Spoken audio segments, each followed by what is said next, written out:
lokacin da yake mun girma a Saudi ne daga baya muka dawo, like akwai stark differences tsakanin upbringing din a Saudi, how we were treated da kuma how we were treated, and that's within the same Nigerian people, Hausawa, you know.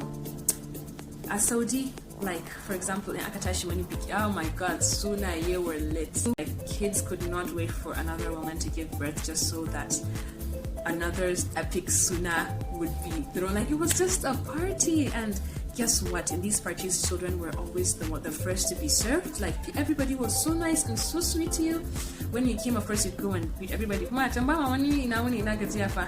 salam alaikum, auntie, salam alaikum, auntie, salam alaikum, auntie. Ah, you've grown. Ah, because I love your dress, I love your hairstyle, blah blah blah, I love your ribbons.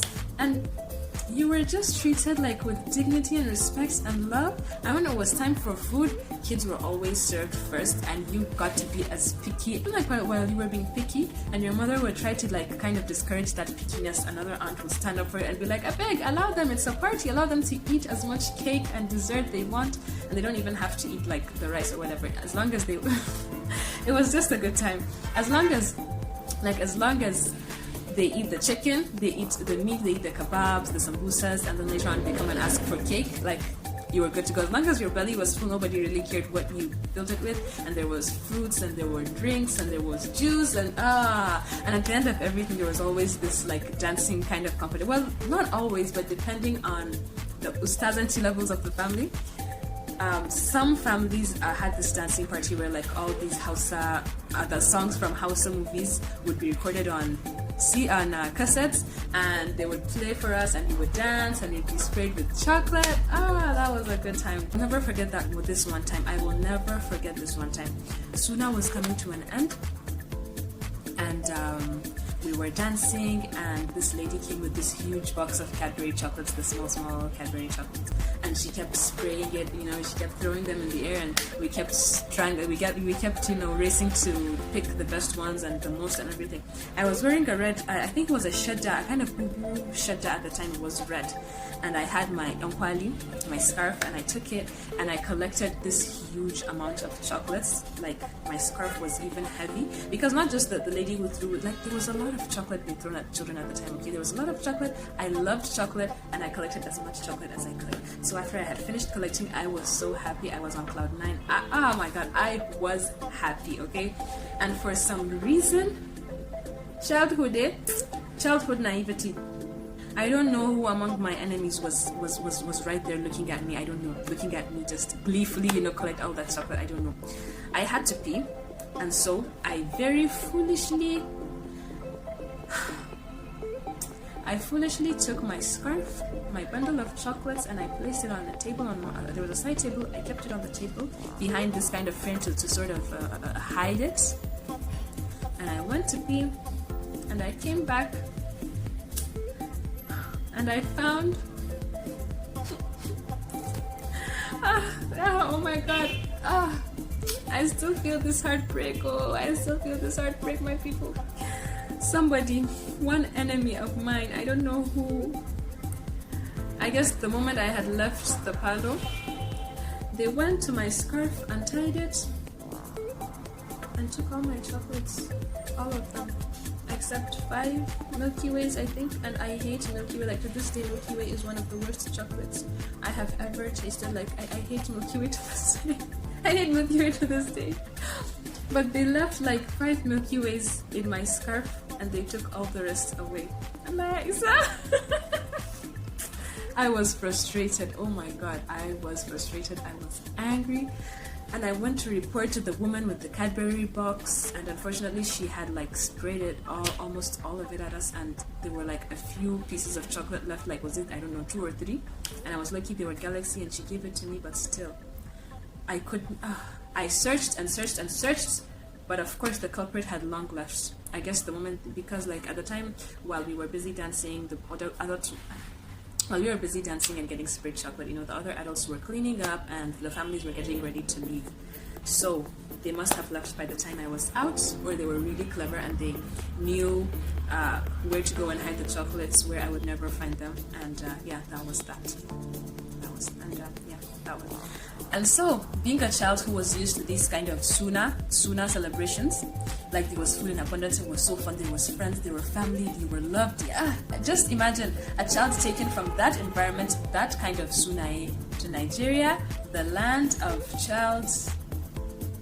What word should I even use? Like, I'm of child's hostility. Can I use the word hostility? Because like, people really don't like children in Suna. Like literally, people are mean to kids during Suna. Like, they're always the last to be served. Even if like there's some kind of chicken to be served, a chicken or something, there's chicken. The kids would be treated to some kind of like three kids per one piece of chicken, or if it were zobo, the children would be given these small rations compared to the adults, or just in general, you kind of know what I'm talking about. So the first Suna I attended after we came back to Nigeria, I couldn't wait. I didn't want to miss it for the world. Okay, I was so excited. Like, my excitement levels were out of this world. Okay, I remember like it wasn't where it's like we had traveled, and where we were, our destination at the time, the Suna was being held elsewhere, so we had to like board a bus with a bunch of other relatives who were attending the Suna, and we traveled. Like, the bus was overcrowded, of course. I had to sit on somebody's lap, and I was about 10 at the time. I had to sit on somebody's lap, and we came for the Suna, and I was so excited. I was so hyped.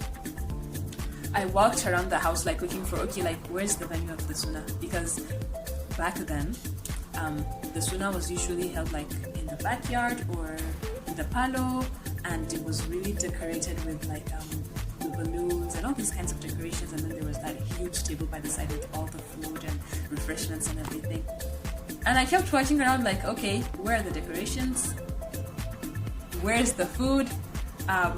Where's the dancing competition area? Like, and my mom had actually warned me beforehand. She was like, Iman, Suna is nothing like what you know back in Saudi. Okay, Nigerian Suna is nothing like that. But me, I was like, okay, what's the worst that could happen? Maybe there would be no dancing competition, or maybe they wouldn't spray us with chocolates at the end, but who cares? Like, as long as there's that good food, there's that chicken, there's cake, there's candy, there's juice and drinks in abundance, I'm good, okay? Because I love food.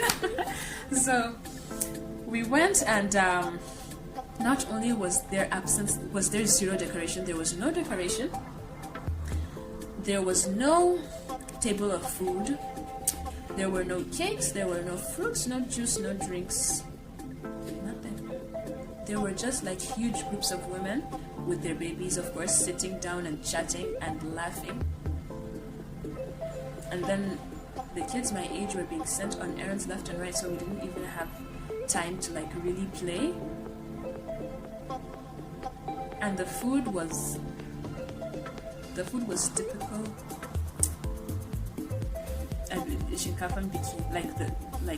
But you know how now like things have progressed, and the family usually hires like a group of women who cook the food, and the food tastes really delicious. There's meat, you know, there's juice, there's all that. Back then, none of that existed. None of that was happening back then. Okay, the food was this rice, this really dry, almost tasteless rice.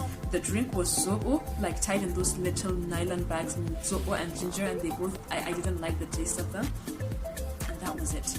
I was given kind of special privilege because, you know, we were considered the Saudi children, so we were given like this kind of pass, or we were seen as kind of above being sent on random errands. So I wasn't really sent on any errands, but while my cousins were being sent on errands, and it was boring, boring. Oh my god!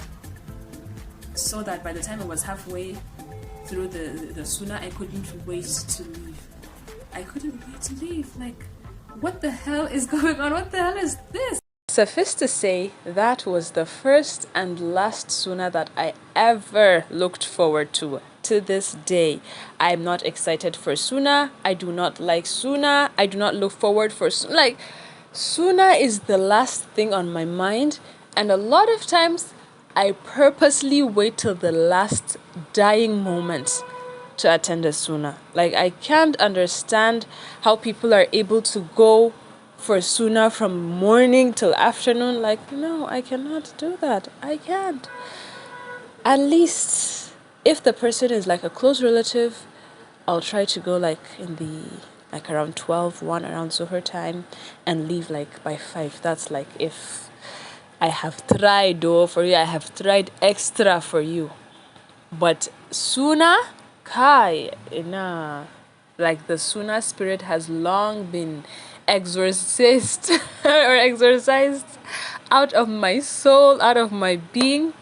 That Suna was a huge, terrible disappointment, I tell you. Kai. Terrible, terrible, terrible disappointment. And not just that, I think an additional thing that broke my heart was just how badly and poorly us children were treated compared to the treatment we got in Saudi Arabia. And like, we're all the same Nigerian, African, Hausawa, Arewa people, but the difference was like night and day. In Saudi, the children were treated like royalty, while in Nigeria, they were treated like slaves. In Saudi, we got the best. In Nigeria, we got leftovers or we were forced to share. Kai. I think it just speaks in general as to how children are treated and seen in Nigeria, in Africa, in Arewa. Allah ya kyauta. Thanks for watching till the end.